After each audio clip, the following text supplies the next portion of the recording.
परमात्मने नमः। ओं वासुदेवाय नमः। ओं व्यासदेवाय नमः। हे माँ सरस्वती तमें कंठरे बस, माँ कंठरे बस। ओं श्री गणेशाय नमः। ओं नमो भगवते वासुदेवाय। कृष्णं नारायणं वन्दे, कृष्णं वन्दे व्रजप्रियं, कृष्णं दैप्यायनं वन्दे, कृष्णं वन्दे पृथासुतं। समस्त श्रोता बंधु मानक सादर प्रणाम। आज आसंतु श्रीमद् भागवत महात्म्यर षष्ठ तथा शेष अध्याय पाठ करिबा। एही अध्याय भागवत सप्ताह यज्ञर विधि कथा वर्णना करा जायछि। तेबे आसंतु एही श्रीमद् भागवत महात्म्यर गोटे अध्याय शुणिबा एवं शुणाइबा। यह धारावाहिक भाव शुणा आम चेष्टा करिबा। फल धीरे धीरे धीरे आम श्रीमद् भागवत महापुराणर प्रत्येक अध्याय श्रवण करिजिबा। श्री सनकादि कहिले, हे नारद, वर्तमान आम्भे माने आपणकु भागवत सप्ताह श्रवणर विधि कहि दउछु। कथित अछि प्रायश लोकमानंकर सहायता और धन द्वारा ही ए विधि साध्य हुए। प्रथमे ज्योतिषंकु डकाई भागवत सप्ताह आयोजनर शुभ मुहूर्त गणाइबाकु पड़िबो एवं विवाह निमंते जेपरि टंका पैसा व्यवस्था करा जाय, एथिपाई मध्य सेहीपरि जत्नपूर्वक टंका पैसा व्यवस्था करिबाकु पड़िबो। भागवत प्रवचन आरंभ करिबा निमंते भाद्रव, आश्विन, कार्तिक, मार्गशीर, आषाढ़ और श्रावण एही 6टी मास प्रशस्त। एही सबु मासरे भागवत श्रवण कले एहा श्रोता मानक निमंते मोक्ष प्राप्तिर कारण होइथाय। हे देवर्षि, एही मास मानकरे मध्य भद्रा, व्यतिपात आदि खराब जोग बळे प्रवचनर आयोजन करिबा उचित नुहे। अन्यान्य उत्साही लोकमानकु एही कार्य निजर सहायक रूपे ग्रहण करिबा आवश्यक। ता छड़ा एठारे भागवत सप्ताह अनुष्ठित हेबो। समस्ते सपरिवार प्रवचन शुणिबाकु आसंतु बोली जणाई प्रयत्नपूर्वक देश देशांतर को संवाद पठाइबा आवश्यक। स्त्री और शूद्र आदि तथा अन्य जो लोके भगवत कथा और संकीर्तन ठार दूर पड़ी रही सेमाने भी जेपरी एही अनुष्ठानर सूचना पाइबे एवं प्रवचन शुणिपारे ताहार व्यवस्था करने को पड़िबो। विभिन्न स्थान रे जो बैरागी, वैष्णव, हरि कीर्तन प्रेमी थिबे सेमानक निकटकू निमंत्रण पत्र पठाजिबा नितांत आवश्यक। सेमानक निकटकू पठाजिबा पत्र रे जहा लेखाजिबो ताहार एहीपरि विधि कथित रहिछि। महानुभावगण एठारे 7 दिन धरी सत्पुरुष मानकर अत्यंत दुर्लभ समागम सह अपूर्व रसमयी श्रीमद् भागवत कथा अनुष्ठित हेब। आपण मानक परि भगवत रस रसिक मानक अनुरोध जे आपण माने श्रीमद् भागवत रसामृत पान करने निमंते श्रद्धार सहित यथाशीघ्र एही पुनीत आयोजन रे जोग देई आमको अनुग्रहित करिबा हेबे।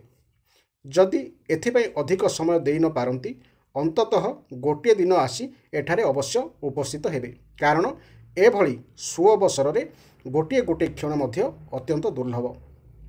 एपरि भावरे सेमानकु विनयपूर्वक निमंत्रण करने हेब एवं जो माने आसिबे सेमानक निमंते यथोचित निवास स्थानर व्यवस्था करने को पड़िबो। शास्त्र मतरे भागवत चर्चार आयोजन कौनसी तीर्थरे, वनरे अथवा निज घरे करिबा भल। कौनसी प्रशस्त स्थान बा पड़िया को प्रवचन स्थल पई चयन करिबा उचित। प्रवचन स्थल रे भूमि को शोधन, मार्जन और लिपापोछा करी स्थानटी को रंग बेरंग झुटी दे साज सजाइबा उचित। ताहा घरे होइथिले घरर समस्त सामग्री बाहर करदे गोटे कोणरे रखिदेवा उत्तम। 5 दिन पूर्वर ही श्रोता माने बसिबा निमंते यत्नपूर्वक बहु परिमाणर दरी, शतरंज इत्यादि आसन संग्रह करने को पड़िबो तथा सेठारे कदली गछर स्तंभरे सुशोभित एक उच्च मंडप निर्माण कराजिबो। मंडपर सबुआड़े फल, फूल, पत्र झुलाई उपरे चांदुआ बंधाजिबो तथा चतुर्दिगरे पताका माला ବାନ୍ଧି ବିଭିନ୍ନ ପ୍ରକାର ବସ୍ତୁରେ ମଣ୍ଡପକୁ ସଜାଇବାକୁ ପଡ଼ିବ। ସେହି ମଣ୍ଡପରେ ଟିକିଏ ଉଚ୍ଚ ସ୍ଥାନରେ ବ୍ୟବସ୍ଥା କରି ତାହାକୁ ସପ୍ତ ବିଶାଳ ଲୋକ ବୋଲି କଳ୍ପନା କରିବେ। ସେଠାରେ ଅନାସକ୍ତ ବ୍ରାହ୍ମଣମାନଙ୍କ ନିମନ୍ତେ ପୂର୍ବରୁ ଯଥୋଚିତ ଆସନର ବ୍ୟବସ୍ଥା କରିଥିବେ। ବ୍ରାହ୍ମଣମାନଙ୍କୁ ଡାକି ସେଠାରେ ବସାଇବେ। ସେମାନଙ୍କ ଆଗକୁ ବକ୍ତାଙ୍କ ନିମନ୍ତେ ମଧ୍ୟ ଗୋଟିଏ ଦିବ୍ୟ ଆସନ ରଖିବାକୁ ପଡ଼ିବ। ଯଦି ବକ୍ତା ଉତ୍ତର ଦିଗକୁ ମୁହଁ କରି ବସିବେ ତେବେ ଶ୍ରୋତା ପୂର୍ବ ଦିଗକୁ ମୁହଁ କରି ବସିବେ। ଯଦି ବକ୍ତା ପୂର୍ବ ଅଭିମୁଖୀ ହୋଇ ବସିବେ ତେବେ ଶ୍ରୋତା ଉତ୍ତରକୁ ମୁହଁ କରି ବସିବା ଉଚିତ, ଅଥବା ବକ୍ତା ଓ ଶ୍ରୋତା ଉଭୟ ପୂର୍ବମୁଖ ହୋଇ ବସିବା ଉଚିତ। ଦେଶ କାଳ ଆଦି ବିଷୟରେ ଅଭିଜ୍ଞ ମହାନୁଭବଗଣ ଶ୍ରୋତାଙ୍କ ନିମନ୍ତେ ଏହି ନିୟମ ରଖିଯାଇଛନ୍ତି ଯେ ବେଦ ଶାସ୍ତ୍ରର ସ୍ପଷ୍ଟ ବ୍ୟାଖ୍ୟା କରିପାରୁଥିବେ, ବିଭିନ୍ନ ପ୍ରକାର ଦୃଷ୍ଟାନ୍ତ ଦେଇପାରୁଥିବେ ତଥା ବିବେକୀ ଓ ଅତ୍ୟନ୍ତ ନିସ୍ପୃହ ହୋଇଥିବେ। ସେପରି ଅନାସକ୍ତ ଓ ବିଷ୍ଣୁଭକ୍ତ ବ୍ରାହ୍ମଣଙ୍କୁ ବକ୍ତା ରୂପେ ବରଣ କରାଯିବା ଆବଶ୍ୟକ। ଯେଉଁମାନେ ପଣ୍ଡିତ ହୋଇଥିଲେ ମଧ୍ୟ ଅନେକ ଧର୍ମରେ ଆଗ୍ରହ ହେତୁ ବିଭ୍ରାନ୍ତ, ସ୍ତ୍ରୀ ଲମ୍ପଟ ଏବଂ ପାଷଣ୍ଡତା ବା ଭଣ୍ଡାମିର ପ୍ରଚାରକ ଶ୍ରୀମଦ୍ ଭାଗବତ ପ୍ରବଚନ କାର୍ଯ୍ୟରେ ସେପରି ଲୋକଙ୍କୁ ନିଯୁକ୍ତି କରିବା ଅନୁଚିତ। ବକ୍ତାଙ୍କ ପାଖରେ ତାଙ୍କ ସହାୟକ ରୂପେ ତାଙ୍କରି ପରି ଜଣେ ବିଦ୍ୱାନଙ୍କୁ ନିଯୁକ୍ତ କରିବାକୁ ହେବ, ଯେ କି ସମସ୍ତ ପ୍ରକାର ସଂଶୟ ନିବୃତ୍ତ କରିବାକୁ ସମର୍ଥ ହୋଇଥିବେ ଓ ଲୋକମାନଙ୍କୁ ବୁଝାଇବାରେ କୁଶଳ ହୋଇଥିବେ। ଭାଗବତ ପ୍ରାରମ୍ଭ ହେବାର ଦିନକ ପୂର୍ବରୁ ବ୍ରତ ଗ୍ରହଣ କରିବା ନିମନ୍ତେ ବକ୍ତା ଓ କର୍ତ୍ତା କ୍ଷୌର ହେବା ଆବଶ୍ୟକ। କର୍ତ୍ତା ସୂର୍ଯ୍ୟୋଦୟ ବେଳକୁ ଶୌଚ ଆଦି କର୍ମ ଶେଷ କରି ଉତ୍ତମ ରୂପେ ସ୍ନାନ କରିବେ ଏବଂ ନିଜର ସନ୍ଧ୍ୟା ଆଦି ନିତ୍ୟକର୍ମ ସଂକ୍ଷେପରେ ଶେଷ କରିଦେଇ ଅନୁଷ୍ଠାନରେ ବିଘ୍ନ ନିବୃତ୍ତି ନିମନ୍ତେ ଶ୍ରୀ ଗଣେଶକୁ ପୂଜା କରିବେ। ତାପରେ ପିତୃଗଣଙ୍କ ତର୍ପଣ କରି ପୂର୍ବକୃତ ପାପର ଶୁଦ୍ଧି ନିମନ୍ତେ ପ୍ରାୟଶ୍ଚିତ କରିବେ ଓ ଗୋଟିଏ ମଣ୍ଡଳ ନିର୍ମାଣ କରି ସେଥିରେ ଶ୍ରୀହରିଙ୍କୁ ସ୍ଥାପନ କରିବେ। ତାପରେ ଭଗବାନ ଶ୍ରୀକୃଷ୍ଣଙ୍କୁ ଲକ୍ଷ୍ୟ କରି ମନ୍ତ୍ର ଉଚ୍ଚାରଣ ପୂର୍ବକ କ୍ରମଶଃ ଷୋଡ଼ଶ ଉପଚାର ବିଧିରେ ପୂଜା କରିବେ ଏବଂ ତାପରେ ପ୍ରଦକ୍ଷିଣ ତଥା ନମସ୍କାର ଆଦି କରି ଏହିପରି ସ୍ତୁତି କରିବେ, ଯଥା ହେ କରୁଣା ନିଧାନ, ମୁଁ ହେଉଛି ସଂସାର ସାଗରରେ ବୁଡ଼ି ଯାଇଥିବା ଜଣେ ଅତ୍ୟନ୍ତ ଦିନହୀନ। ମୁଁ କର୍ମ ଆସକ୍ତିରେ ଗ୍ରସ୍ତ। ଆପଣ ମୋତେ ଏହି ସଂସାର ସାଗରରୁ ଉଦ୍ଧାର କରନ୍ତୁ। ତାପରେ ସେ ଧୂପ ଦୀପ ଆଦି ସାମଗ୍ରୀ ଦ୍ୱାରା ଅତ୍ୟନ୍ତ ଉତ୍ସାହରେ ଓ ପ୍ରୀତିପୂର୍ବକ ବିଧି ବିଧାନ ସହକାରେ ଶ୍ରୀମଦ୍ ଭାଗବତ ଗ୍ରନ୍ଥକୁ ମଧ୍ୟ ପୂଜା କରିବେ। ତାପରେ ଗ୍ରନ୍ଥ ଆଗରେ ନାରିକେଳ ରଖି ନମସ୍କାର କରିବେ ଏବଂ ପ୍ରସନ୍ନ ଚିତ୍ତରେ ସ୍ତୁତି କରିବେ। ଶ୍ରୀମଦ୍ ଭାଗବତ ରୂପରେ ଆପଣ ସାକ୍ଷାତ୍ ଶ୍ରୀକୃଷ୍ଣଚନ୍ଦ୍ର ହିଁ ବିରାଜମାନ ହୋଇଛନ୍ତି। ହେ ନାଥ, ମୁଁ ଭବସାଗରରୁ ଉଦ୍ଧାର ପାଇବା ନିମନ୍ତେ ଆପଣଙ୍କର ଶରଣ ନେଉଛି। ମୋର ଏହି ମନୋରଥକୁ ନିର୍ବିଘ୍ନରେ ସଫଳ କରନ୍ତୁ। ହେ କେଶବ, ମୁଁ ହେଉଛି ଆପଣଙ୍କର ଦାସ। ଏପରି ଦୈନ୍ୟପୂର୍ବକ ପ୍ରାର୍ଥନା କରିବା ପରେ କର୍ତ୍ତା ବା ଆୟୋଜକ ବକ୍ତାଙ୍କୁ ପୂଜା କରିବେ। ବକ୍ତାଙ୍କୁ ସୁନ୍ଦର ବସ୍ତ୍ର ଆଭୂଷଣରେ ବିଭୂଷିତ କରି ପୂଜା କରିବା ପରେ କର୍ତ୍ତା ସ୍ତୁତି କରିବେ। ହେ ଶୁକ ସ୍ୱରୂପ ମହାତ୍ମାନ, ଆପଣ ବୁଝାଇବା କଳାରେ କୁଶଳ ଏବଂ ସକଳ ଶାସ୍ତ୍ରରେ ପାରଙ୍ଗମ। କୃପା କରି ଏହି ଭାଗବତ କଥା ପ୍ରକାଶ କରି ବୁଝାଇ କହି ମୋର ଅଜ୍ଞାନ ଦୂର କରନ୍ତୁ। ତାପରେ ନିଜର କଲ୍ୟାଣ ନିମନ୍ତେ କର୍ତ୍ତା ପ୍ରସନ୍ନ ଚିତ୍ତରେ ତାଙ୍କ ସମ୍ମୁଖରେ ପାଳନୀୟ ନିୟମ ଗ୍ରହଣ କରିବେ ଏବଂ 7 ଦିନ ପର୍ଯ୍ୟନ୍ତ ତାହା ଯଥାଶକ୍ତି ପାଳନ କରିବେ। ଭାଗବତ ସପ୍ତାହରେ ବିଘ୍ନ ବା ବାଧା ନ ଘଟିବା ପାଇଁ ଆହୁରି 5 ଜଣ ବ୍ରାହ୍ମଣଙ୍କୁ ବରଣ କରିବାକୁ ପଡ଼ିବ। ସେମାନେ ବସି ଭଗବାନଙ୍କର 12 ଅକ୍ଷର ମନ୍ତ୍ର ଜପ କରିବେ। ତାପରେ ବ୍ରାହ୍ମଣ, ଅନ୍ୟ ବିଷ୍ଣୁଭକ୍ତ ଏବଂ କୀର୍ତ୍ତନ କରୁଥିବା ଲୋକଙ୍କୁ କର୍ତ୍ତା ନମସ୍କାର କରି ସେମାନଙ୍କୁ ପୂଜା କରିବେ ଏବଂ ସମସ୍ତଙ୍କର ଆଜ୍ଞା ପାଇଁ ସେ ନିଜେ ଆସନରେ ବସିବେ। ଧନ, ଜନ, ସମ୍ପଦ, ଗୃହ ଓ ପୁତ୍ର ଆଦିଙ୍କର ଚିନ୍ତା ଛାଡ଼ି ଯେଉଁ ବ୍ୟକ୍ତି ଶୁଦ୍ଧ ଚିତ୍ତରେ କେବଳ ଭାଗବତ ଆଲୋଚନା ପ୍ରତି ଧ୍ୟାନ ରଖିଥିବେ ତାଙ୍କୁ ଭାଗବତ ଶ୍ରବଣର ଉତ୍ତମ ଫଳ ମିଳିବ। ବୁଦ୍ଧିମାନ ବକ୍ତା ସୂର୍ଯ୍ୟୋଦୟ ବେଳୁ କଥା ଆରମ୍ଭ କରି 3.5 ପ୍ରହର ବେଳ ପର୍ଯ୍ୟନ୍ତ ମଧ୍ୟମ ସ୍ୱରରେ ସୁନ୍ଦର ରୂପେ ପ୍ରବଚନ ଶୁଣାଇବା ବିଧେୟ। ମଧ୍ୟାହ୍ନରେ 2 ଘଡ଼ି ପ୍ରବଚନ ବନ୍ଦ ରଖିବେ। ସେହି ବିରାମ ସମୟରେ ବୈଷ୍ଣବମାନେ ସେଦିନର ପ୍ରସଙ୍ଗ ଅନୁରୂପ ଭଗବାନଙ୍କର ଗୁଣ କୀର୍ତ୍ତନ କରିବା ଉଚିତ। କେହି ବୃଥା କଥାଭାଷା ହେବା ଅନୁଚିତ। ପ୍ରବଚନ ସମୟରେ ମଳମୂତ୍ରର ବେଗକୁ ଆୟତ୍ତରେ ରଖିବାକୁ ହେଲେ ଅଳ୍ପା ଆହାର ସୁଖକାରୀ ହୋଇଥାଏ। ତେଣୁ ଶ୍ରୋତା ଦିନରେ ବକତେ ମାତ୍ର ହବିଷ ଅନ୍ନ ଭୋଜନ କରିବା ଆବଶ୍ୟକ। ଶକ୍ତି ଥିଲେ 7 ଦିନ ନିରାହାର ରହି କଥା ଶୁଣିବା ଉଚିତ। ନଚେତ୍ ଘୃତ ଓ ଦୁଗ୍ଧ ଆହାର କରି ସୁଖପୂର୍ବକ କଥା ଶ୍ରବଣ କରାଯାଇପାରେ। ତାହା କରିନପାରିଲେ ଫଳ ଆହାର ବା ବକତେ ଭୋଜନ କରିପାରନ୍ତି। ଯେ ଯେପରି ନିୟମ ସୁବିଧାରେ ପାଳନ କରିପାରିବେ ସେ ଭାଗବତ ଶ୍ରବଣ ବେଳେ ସେହି ନିୟମରେ ରହିବେ। ଭୋଜନ କରିବା ଦ୍ୱାରା ଯଦି ଭାଗବତ ଶ୍ରବଣରେ ସୁବିଧା ହେଉଥାଏ ତେବେ ମୁଁ ଉପବାସ ଅପେକ୍ଷା ଭୋଜନ କରିବାକୁ ଉତ୍ତମ ମନେ କରେ। ଯଦି ଉପବାସ ହେତୁ କଥା ଶ୍ରବଣରେ ବାଧା ଉପୁଜେ ତେବେ ସେପରି ଉପବାସର କୌଣସି ଅର୍ଥ ହିଁ ନାହିଁ। ହେ ନାରଦ, ଭାଗବତ ସପ୍ତାହ ଶୁଣିବାକୁ ବ୍ରତ ଗ୍ରହଣ କରିଥିବା ବ୍ୟକ୍ତି କିପରି ନିୟମରେ ରହିବେ ତାହା ଶୁଣନ୍ତୁ। ବିଷ୍ଣୁ ଭକ୍ତି ରହିତ ବ୍ୟକ୍ତି ଭାଗବତ ଶ୍ରବଣର ଅଧିକାରୀ ନୁହନ୍ତି। ନିୟମର ସହିତ ଭାଗବତ ଶ୍ରବଣ କରୁଥିବା ବ୍ୟକ୍ତି ବ୍ରହ୍ମଚର୍ଯ୍ୟ ରକ୍ଷା କରିବେ, ଭୂମିରେ ଶୋଇବେ ଏବଂ ପ୍ରତ୍ୟହ ପ୍ରବଚନ ସମାପ୍ତ ହେବା ପରେ ପତ୍ରରେ ଭୋଜନ କରିବେ। ଡାଲି, ମହୁ, ତେଲ, ଗରିଷ୍ଠ ଅନ୍ନ, ଭାବ ଦୂଷିତ ପଦାର୍ଥ ଓ ବାସି ଅନ୍ନ ତାଙ୍କ ପକ୍ଷେ ସର୍ବଦା ବର୍ଜନୀୟ। କାମ, କ୍ରୋଧ, ଲୋଭ, ମୋହ, ମଦ, ମାନ, ମତ୍ସର, ଦମ୍ଭ ଓ ଦ୍ୱେଷକୁ ପାଖରେ ପୁରାଇବା ଅନୁଚିତ। ବେଦ, ବୈଷ୍ଣବ, ବ୍ରାହ୍ମଣ, ଗୁରୁ, ଗୋସେବକ ତଥା ସ୍ତ୍ରୀ, ରାଜା ଓ ମହାପୁରୁଷଙ୍କ ନିନ୍ଦାରୁ ଦୂରେଇ ରହିବା ଆବଶ୍ୟକ। ନିୟମ ରକ୍ଷା କରି କଥା ଶୁଣିବାକୁ ଚାହୁଁଥିବା ବ୍ୟକ୍ତି ରଜସ୍ୱଳା ସ୍ତ୍ରୀ, ଅତ୍ୟଜ, ମ୍ଲେଚ୍ଛ, ପତିତ, ଗାୟତ୍ରୀହୀନ ଦ୍ୱିଜ, ବ୍ରାହ୍ମଣ ଦ୍ୱେଷୀ ତଥା ବେଦକୁ ମାନୁ ନଥିବା ବ୍ୟକ୍ତିମାନଙ୍କର ସହିତ କଥା ହେବା ଉଚିତ ନୁହେଁ। ସେ ସର୍ବଦା ସତ୍ୟ, ଶୌଚ, ଦୟା, ମୌନ, ସରଳତା, ବିନୟ ଓ ଉଦାରତା ରକ୍ଷା କରିବା ଉଚିତ। ଧନହୀନ, କ୍ଷୟରୋଗୀ, ଅନ୍ୟାନ୍ୟ ରୋଗରେ ପୀଡ଼ିତ ବ୍ୟକ୍ତି, ଭାଗ୍ୟହୀନ, ପାପୀ, ଅପୁତ୍ରିକ, ମୁମୁକ୍ଷୁ ମଧ୍ୟ ଭାଗବତ ଶ୍ରବଣ କରିବା ଉଚିତ। ଯେଉଁ ନାରୀମାନଙ୍କର ରଜ ଦର୍ଶନ ଅସମୟରେ ବନ୍ଦ ହୋଇଯାଇଛି, ଯାହାଙ୍କର ଗୋଟିଏ ସନ୍ତାନ ହୋଇ ଆଉ ସନ୍ତାନ ହେଲା ନାହିଁ, ଯେ ବାଂଝ ଯାହାଙ୍କର ସନ୍ତାନ ହୋଇ ମରିଯାଏ ଓ ଯାହାଙ୍କର ଗର୍ଭ ସ୍ୱତଃ ନଷ୍ଟ ହୋଇଯାଏ, ସେମାନେ ଯତ୍ନପୂର୍ବକ ଏହା ଶୁଣିବା ଆବଶ୍ୟକ। ସେମାନେ ଯଦି ବିଧିବତ୍ ଏହା ଶ୍ରବଣ କରିବେ ତେବେ ସେମାନଙ୍କୁ ଅକ୍ଷୟ ଫଳ ମିଳିବ। ଏହି ଅତି ଉତ୍ତମ ଦିବ୍ୟ ଭାଗବତ ଶ୍ରବଣ କୋଟି ଯଜ୍ଞର ଫଳ ପ୍ରଦାନ କରିଥାଏ। ଏପରି ଭାବରେ ଏହି ସପ୍ତାହ ଶ୍ରବଣ ବ୍ରତ ଯଥାବିଧି ପାଳନ କରିବା ଉଦ୍ଯାପନ କରିବା ଆବଶ୍ୟକ। ଯେଉଁମାନେ ଏହାର ବିଶେଷ ଫଳ ଇଚ୍ଛା କରନ୍ତି ସେମାନେ ଏହି କଥାବ୍ରତକୁ ଜନ୍ମାଷ୍ଟମୀ ବ୍ରତ ପରି ଉଦ୍ଯାପନ କରିବା ବିଧେୟ। କିନ୍ତୁ ଯେଉଁମାନେ ଭଗବାନଙ୍କର ଅକିଞ୍ଚନ ଭକ୍ତ ସେମାନଙ୍କ ପକ୍ଷେ ଉଦ୍ଯାପନର ଆଗ୍ରହ ରଖିବା ଅନାବଶ୍ୟକ। ସେମାନେ କେବଳ ଭାଗବତ କଥା ଶ୍ରବଣ କରିବା ଦ୍ୱାରା ପବିତ୍ର ହୋଇଯାଆନ୍ତି, କାରଣ ସେମାନେ ହେଉଛନ୍ତି ନିଷ୍କାମ ଭଗବତ ଭକ୍ତ।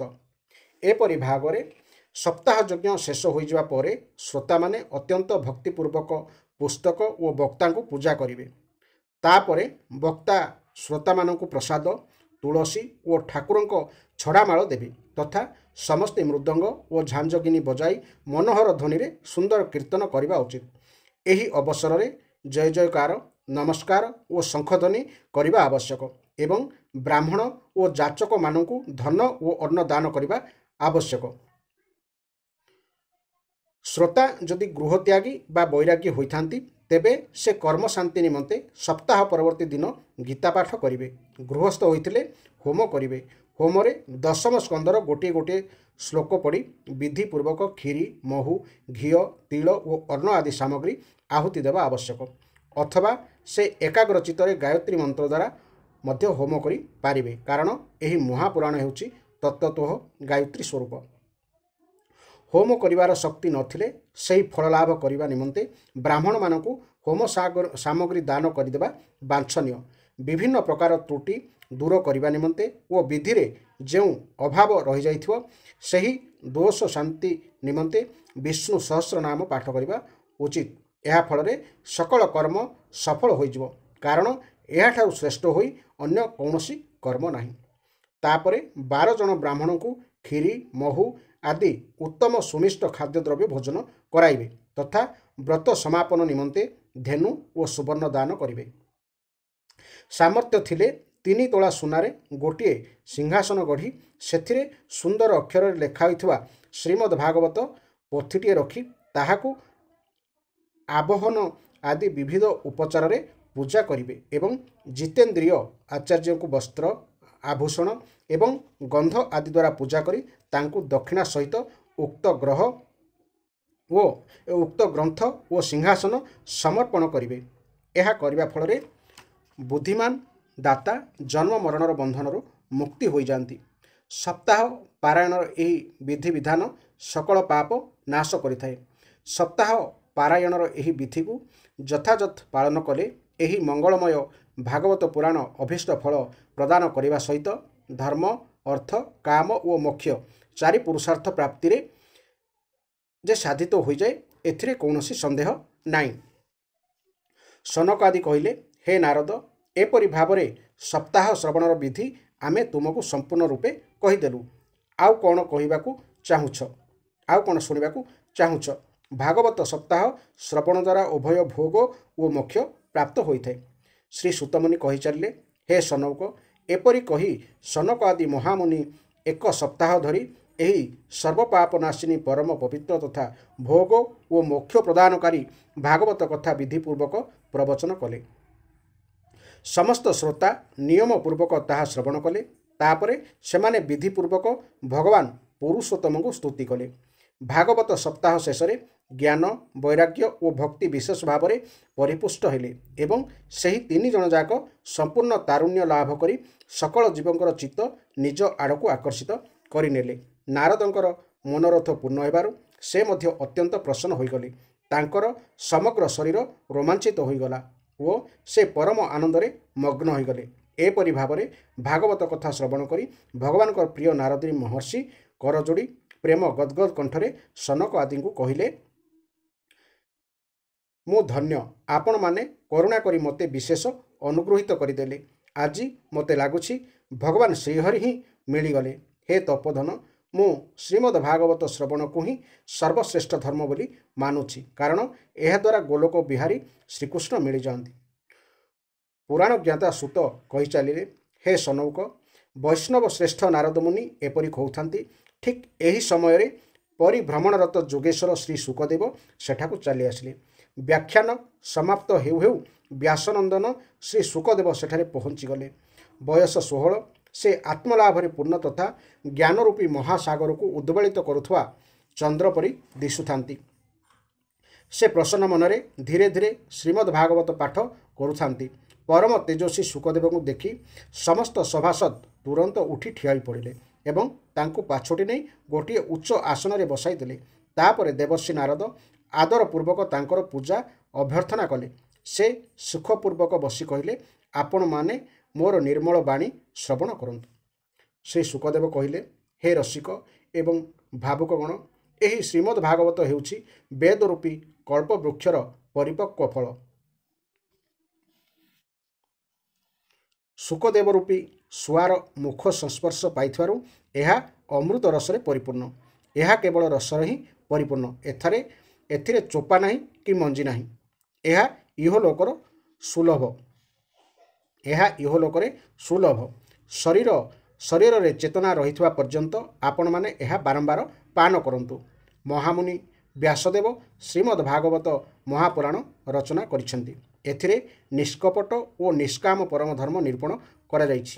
ଏଥିରେ ସୁଧାନ୍ତକରଣ ସତ୍ପୁରୁଷମାନଙ୍କ ପକ୍ଷେ ଜାଣିବା ଯୋଗ୍ୟ କଲ୍ୟାଣକାରୀ ବାସ୍ତବିକ ବସ୍ତୁର ବର୍ଣ୍ଣନା ରହିଛି, ଯାହାଦ୍ୱାରା କି ତ୍ରିତାପ ଶାନ୍ତ ହୋଇଯାଇଥାଏ। ଏହାର ଆଶ୍ରୟ ନେଇ ଆତ୍ମକଲ୍ୟାଣ ନିମନ୍ତେ ଆଉ ଅନ୍ୟ ଶାସ୍ତ୍ର ବା ଅନ୍ୟ ସାଧନର ଆବଶ୍ୟକତା ରହେ ନାହିଁ।